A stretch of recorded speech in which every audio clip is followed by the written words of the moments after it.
Peace, family. This video right here is about interracial dating. Now, with that being said, this is part 2. Now, my part 1 video I did was maybe 7 months ago. I'm just guessing. That's an approximate guess. So, it was last year, clearly. Now, I was very sarcastic in my part 1 video. This one right here, I'm going to be dealing and sticking more to scientific facts about, my personal premise on interracial dating and why it's a negative. Now, with that being said, we just gonna get it started. Fuck it. First of all, why is interracial dating a hell no? Okay? We're not gonna talk about racism. Racism is boring, that's corny. We're gonna talk about science. Now, why is interracial dangerous to the African male or female in regards to them having sexual relations with a European? Now, I'm not going to come from a standpoint that the average person comes from where it's, and they used to beat us and all of that. Yeah, that's cool. We could come from that. I'm not going to come from that. I'm coming from science. Now, Europeans have a blood infection, if you don't know. Okay? As a matter of fact, let me give you the story before I give you the science. European people are not humans. Scientific fact. They're 93% human beings, 7% Neanderthal. Neanderthal is monkey. So if you don't know, like I always say, I'll say it again. When you find a dead frog, it goes in the amphibian section. When you find a dead snake, it goes in the reptile section. When you find a dead cat, it goes in the feline section. When you find a dead monkey, or gorilla, or chimp, or whatever you want to call it, primate, it goes in the Neanderthal section. So why is this important? Naturally, all scientists will confirm, any geneticist will confirm, 2 different species will never naturally sexually reproduce. And even if they try to, they would never be able to sexually reproduce naturally. So two different genetic materials from 2 different species can never combine and procreate into becoming an organism. So with that being said, how did Caucasians become what they are today? 93% human beings, 7% Neanderthal. Because evolution is a lie. So this process was done through genetic engineering. For more understanding on that, you can get my lecture titled Genetic Reincarnation. Also, you can go watch my video called True Human Origins. Now, with that being said, boom. Assuming that you did both, you'll understand how Caucasians came to be where they are today, and now we're giving this lecture. So, with that being said, Caucasians have monkey blood. We can prove that they have monkey genes flowing through their... We can prove that they have Neanderthal genetic material stored within their defective DNA structure. And due to this genetic reincarnation process, they've come to acquire what we know as monkey blood. Now, I also did a video called Monkey Blood. If you haven't seen it, go see it. Now, with that being said, this is where the RH factor comes in. So, the RH factor stands for rhesus monkey. This is literally a medical term. I'm not making this up. RH factor, rhesus monkey. So, to give you a little history on that, you got multiple blood types. 8 different blood types. You got O negative, O positive. A negative, A positive. B negative, B positive. And AB negative and AB positive. These are the 8 different blood types that you can have. A and B are actually antigens which produce antibodies within the bloodstream of an organism. Particularly in this case, we're talking about humans. Remember, only true humans are Africans. Now, that being said, at one point in time, all African people were O negative, which the mitochondria Eve gene will confirm being a fact, since we can prove that all people on the planet Earth are descendants of a black woman that came out of Africa in one single tribe that this black woman was a part of, which everybody was O negative. Even though we would know we were all around the world and all around the planet, and I can take the O negative everywhere else, we're not going to go there right now. We're going to stay on this small scientific fact. So with that being said, the A antibody comes from wolf, and the B antibody comes from monkey. So the A antibodies the antigen and the B antigen are 2 blood infections that the European introduced into the bloodstream of African people. And the fact that they're RH positive, they have now affected our bloodstream with being RH positive. And this is why we get hair on, this is why we're extra hairy now, post-slavery. From them forcefully sexually reproducing with us and raping us for the last 1,500 to 2,000 years.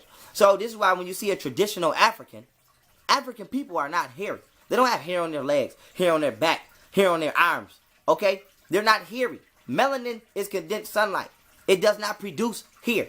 When you go to Africa and you see African people who have not produced or reproduced with Europeans at all, they are not hairy. And please do not try to say African people are hairy or black melanated people are hairy, because Indian people and Dravidians are not African. They are not us. We are the top of the food chain when it comes to genes. Everybody else, if you are not of non-African descent, you are not 100% human being. So African people do not produce body hair naturally unless we have been infected with the Rh positive monkey blood. So why is it important? Whenever the semen of a European man mixes with the blood of an African woman, or vice versa, a process takes place which is called red blood cell hemolysis. Go look this up. Red blood cell hemolysis is when the antibodies in the European bloodstream, through the use or through the medium of their semen, begins to mix with the blood of the African woman or man, vice versa, and literally begins to break down the protein in your blood and thin your goddamn blood out. So every time you have sex with a European, naturally, having sex with them, every time they ejaculate into your womb, you literally destroy the protein in your blood. This is a medical fact from medical science. Go look it up. It's called red blood cell hemolysis. Now, why is it important? This leads to hemolytic disease. If you don't know what hemolytic disease is, most women know what hemolytic disease is. They got to get the Rogam shot. This is when you're an Rh negative mother and you get impregnated by an Rh positive father, and the immune system of that mother recognizes the body as literally a foreign species. Basically, your black African divine temple as a goddess says, there's a monkey in me, and I should not be impregnated by a foreign species. And what happens is, the mother's body, the black woman's body, sends red blood cells across the placenta to literally terminate and kill the child. What the Rogam shot does is it tells the immune system of that mother to suppress itself. Basically what it says is chill, let it rock, let the baby grow. Now why is this important? The reason that hemolytic disease exists is because of the Rh factor. The European coming with their monkey blood and mixing it into the non-Rh factor or Rh negative original bloodstream of the African. And now a lot of black men and black women are now Rh negative and Rh positive due to slavery and other events in history that cause us to suffer from this to a certain extent in our own communities. Now when you look up hemolytic disease, you'll see that the mule, which is a cross between a donkey and a horse, suffers from hemolytic disease. We know that the horse and the donkey did not sexually reproduce with each other. They were genetically engineered and genetically bred to become the crossbreed that you see today, a hybrid. Now, if you go look this up, this is all scientific facts of genetic engineering. Okay? A hybrid is the manifestation that you get once you crossbreed the genetic material of two separate organisms. Now, why is this important? Hemolytic disease is a disease that organisms suffer from once they're crossbred genetically. So hybrids or fused or organisms that are created from genetically spliced material suffer from hemolytic disease. So the mule, which is a cross between a donkey and a horse, has hemolytic disease. The European, which is only 93% human being and 7% Neanderthal, has hemolytic disease. So, like I said, it's not hard to prove the Europeans' origins and prove that they are not 100% human being once we can equate the medical defects and insufficiencies that they have. So, when we deal with interracial dating from a scientific point of view, because I'm not done, I'm just getting started. But interracial dating from a scientific point of view is literally genetic suicide for the African woman and man. Because even if you were to say, you know what, I love Europeans, they never did nothing to me, I want to be in a relationship with them. Every time you have sex with one, you are literally killing your goddamn self. Literally. So genetically, you are not supposed to be interacting sexually with somebody outside your own species. If you are an African, you are 100% human being. You should not be genetically reproducing with nobody but an African. You don't see horses having sex with birds. You don't see birds having sex with spiders. Okay? So this we are all created equal and God made us all equal is just an illusion. It's just a veil thrown over your eyes by white supremacy so that they can hide their genetic inferiority. So according to science, interracial dating is genetic suicide for the African people, specifically the African woman. Now, why else is this important? Since we're talking about the mitochondrial Eve gene, black women have on average 200,000 mitochondrial genes on average. Now, the man has on 5 average, which means, for one, because I'm going somewhere with this. For one, the Bible is a lie. You are not the son of your father. So all of these patrilineal, Eurocentric minded niggas out here, you can throw that in the garbage. You are the child of your mother. It is a fact that your bloodline is passed down from your mother. You even get your skin from your mother. This is a fact. So even if the father was to give the mother all 5 of his DNA cells, of his mitochondrial genes, the mother, the child will still get 199,995 other mitochondrial genes from his mother. So even when you're dealing with sperm, the little tail part of the sperm is where the man's mitochondria genes are placed. That part breaks off. It doesn't even make it into the egg. Only the head of the sperm makes it into the egg to where it acts as what science deems an electrical conduit, where it electrifies the egg and reminds the egg to do what it was once naturally able to do without the aid of a man, which is parthenogenesis. So with that being said, family, the bloodline is passed down by the mother and the genes are 90% inherited by the mother. Now why is this important? European women, for you cool niggas out there, European women, what African genes do they have? They're not even human. So when you impregnate a European woman, not only are you destroying the protein in your blood through red blood cell hemolysis, which is a medical condition, this is actually in existence that people suffer from through having sex interracially, you are literally cutting off your child from his African roots. So if you're a mulatto, right, and your mother black and your father white, then you got your genes from your mom. You're a little more African. But if you're a mulatto and your mother white and your father black, you're not in the loop. Now, we're not being racist here. I love my brothers and sisters from however far of a walk they may come. But this is information that needs to be put out because they're not teaching this in genetics or biology class like they should. So if your mother is non-African, your bloodline is non-African. Let's be straight about that. So with that being said, family, when we're dealing with interracial dating is detrimental to the race who is participating in it, especially if the woman of that race is being impregnated by the opposite species. Because your child now is being conceived outside of the bloodline of the father. So with that being said, the trick that you are the child of your father is just a guise of white supremacy to get you to interact in interracial dating so that you can continue to destroy your biological lineage. Period. So when a black woman has a baby by a white man, you suffer from red blood cell hemolysis, whether you want to believe it or not. Yes, you do. And then when a black man has a baby by a white woman, you just cut your child off from all of them African genes and bloodline. Now you might say, I don't care. Why is that important? I'll tell you why it's important. Because each cell, let me tell you how much information each cell stores. When you first conceive, you start off the size of a period at the end of a sentence.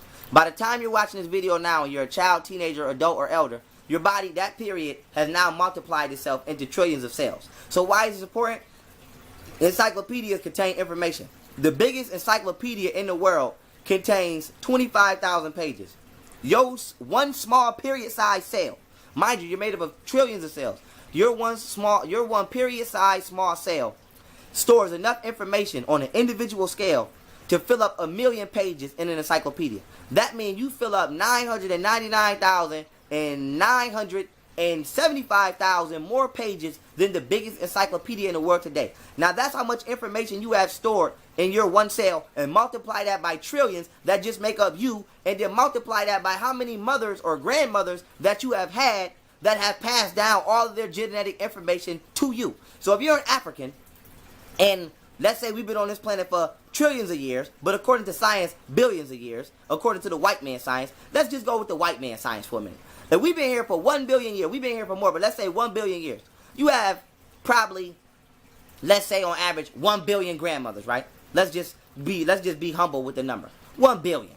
Now, every time, if you don't know how DNA works, DNA is like a bank, and RNA is like the individual bank account.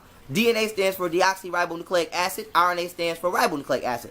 Now, what you put into your individual bank account goes into the collective whole. So, as you're living life, you're experiencing your everything you experience through taste, touch, sight, sound, smell, as well as emotionally, and your psychological state of being is being recorded and stored into the DNA by the RNA's experience. And then that DNA, through sexual reproduction, everything you know and everything you've experienced at that time, as a man and as a woman, gets passed down to the child.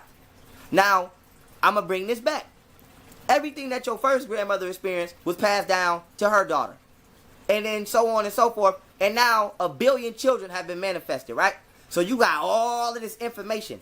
I don't give a fuck what you've done as an African. Witch doctor, motherfucking built pyramids, samurai, ninja, Buddha. All our great African achievements are literally flowing through our blood. Now, why is this important? You as a black man will go and impregnate a white woman, and the child you have is now cut off from all of that vast information, from all of that vast experience, from all of that vast collective consciousness that literally is stored within our very genes. So when we talk about interracial dating is detrimental and deadly to the African because, once again, you're thinning and destroying the protein in your blood by literally having sex with somebody who's not a human, but is more borderline monkey. We're not being racist, we're being scientific. Science will prove that Europeans share 98% of their DNA with a chimpanzee. Go look it up.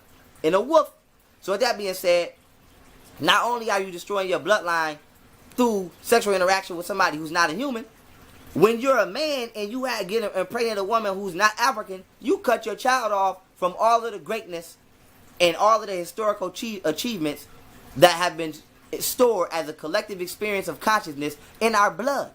So with that being said, family, this is why we were taught to hate ourselves as African people. This is why we was taught to want somebody. Oh, you hear women say right now, I want to have sex or I want to have a baby with a Spanish person. No disrespect to my Spanish brothers and sisters, but you hear them say, I want to have a sex with a Spanish person or a white person so my baby can have good hair, so my baby can come out with blue eyes. They have taught you to lust after and desire the weaker gene.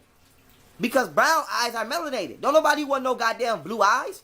Motherfucking get your goddamn eyes burnt out your face. Trying to sun gaze. You sun gaze to literally unlock DNA. If you don't believe me or you don't understand what I'm saying, go watch my video I did on light codes. I break down the complete science of sun gazing. So that being said, you can't even unlock the light code stored within your DNA that only can be unlocked by light because you can't even look the light in the face. So they have taught us to desire the weaker gene in order to no longer uphold and glorify ourselves as the dominant genes, as the gods. So interracial dating is not just a psychological weapon, it's a biological and genealogical weapon, family. And we need to understand this so that we can counteract this. So like I said, the point of this video is not to promote racism. Because I didn't start racism, therefore I'm not never going to argue whether I am or not. Because that's not my argument. White people, that's y'all job to make that go away because y'all manifested the shit. My job is to teach the truth and nothing but the truth so that everybody who is open-hearted and willing to digest information for what it is and take it on a hop can receive the information for what it is and take it as they go and apply it as they go. So with that being said, scientifically, hands the fuck down, interracial dating is deadly to the African. So even though you may strengthen the genes subordinately of the European, the Asian, the Korean, etc., you weaken your shit on a magnified scale as an African. Okay? So with that being said, you gotta understand, family, this is like genetic suicide to have sex with somebody outside your race and you're not an African. So unless you want to destroy your own blood through red blood cell hemolysis, unless you want to give birth to a foreign species, which your body recognizes as foreign, because remember, hemolytic disease is your body acknowledging that it's impregnated by a foreign species and it trying to kill it. So unless you want to continue to suffer from red blood cell hemolysis, hemolytic disease, or you want to keep literally cutting our children off from the African bloodline, and then you wonder why mulattoes are more loyal to the parent, because as I broke down, when you study history, Europeans always came as friendly, had sex and raped our women, gave birth to a race or a nation of mulattoes, and then conquered our civilizations. They did it with Egypt. They did it with the Moors. They did it when they fought Queen Zinga. The Portuguese did it against Queen Zinga. They tried it with Shaka Zulu. They tried it with all of our ancestors. We know they did it with the house slaves and slavery. They put the mulattoes on a goddamn pedestal, and they still do it today. Everybody you see on a fucking news channel, the anchors that's always on there, the majority, if they're not white, they're mulatto. So with that being said, the reason that they glorify the mulatto so much and use the mulatto against us is because you're loyal to your mother. DNA is intelligent, and it has just like they say your primal instinct is to survive. DNA's primal instinct is to make sure that the pieces of genetic material that it is parallel to or equal to continues to flourish, so that it can continue to flourish. So with that being said, as a subconscious, when we talk about the subconscious, your subconscious is also motivated and influenced by that which is inside of you genetically and flowing through your blood. So that be just like a lot of motherfuckers is scared of heights. You don't know why you're scared of heights. It's a subconscious fear. But that's because somewhere inside of your genetic memory bank, your ancestors was probably threw off a goddamn cliff. Okay? Black people, you gotta understand, we was fed to crocodiles, we was hung, we was burned. So a lot of motherfuckers, black people be like, I'm not going in the woods. You don't even know why you scared of the woods. Because subconsciously, you're recalling a memory that is stored in you genetically. So genetically, we understand that mulattoes are loyal. Or genetically, not mulattoes, excuse me. We understand that organisms are loyal to the mother of their species. Motherfucking lions is going to be loyal to the female lion because they understand she preserves their existence. Okay? You're going to be, just like when you were a kid. Motherfucker, you can say anything you want. As soon as a mama joke come out, it's a fight. Why? Because it's a subconscious understanding to preserve and uphold those or the organism, in this particular case, the black mother, who preserves your black race. So, mulattoes are more loyal to their white mothers. So, this is just like in Kemet. When niggas pushed the European man into the Caucasus Mountains and took the European women and all them fools, all them goddamn black fools, impregnated all them white women, and the race of mulattoes grew up to overthrow Kemet by letting in the families, their mother's side of the family. See, it's a natural love that you cannot stop on a genetic scale for a species and their mother, between the organism and their mother. And it's wrong and unrighteous for you to stop it, but you have to understand we don't got to keep promoting it. So, black people, interracial dating is 1000% destructive to you on a genetic scale. All of that other shit, niggas can argue that. I'm not here to argue niggas' opinions. I'm here to deal with facts. And it is a fact that every time a European ejaculates into the womb of a black woman, he gives her red blood cell hemolysis, where he destroys her protein. Go look this shit up. It is a fact that every time a black man ejaculates into a white woman, not only does he suffer from red blood cell hemolysis, this goddamn idiot cuts off the child from their parent, from their matrilineal bloodline. Because blood and genes are passed down matrilineally. So y'all gotta get out of this goddamn biblical hypnosis, this goddamn patrilineal hypnosis, this goddamn over-masculated egotistical hypnosis of the child being the seed of the father. Because it's not. It's the seed of the mother. And once you understand that and you delve deep into the details of how a mother actually genetically bores a child, you'll understand the critical mistake that we continue to make as black men and black women by loving everybody else but our motherfucking self. And with that being said, family, if you happen to watch this video and you got interracial children, you didn't know. It's not your fault. But if you somebody who watched this video now and you've obtained this information, now you do know, so it will be your fault. And with that being said, I love y'all. Peace.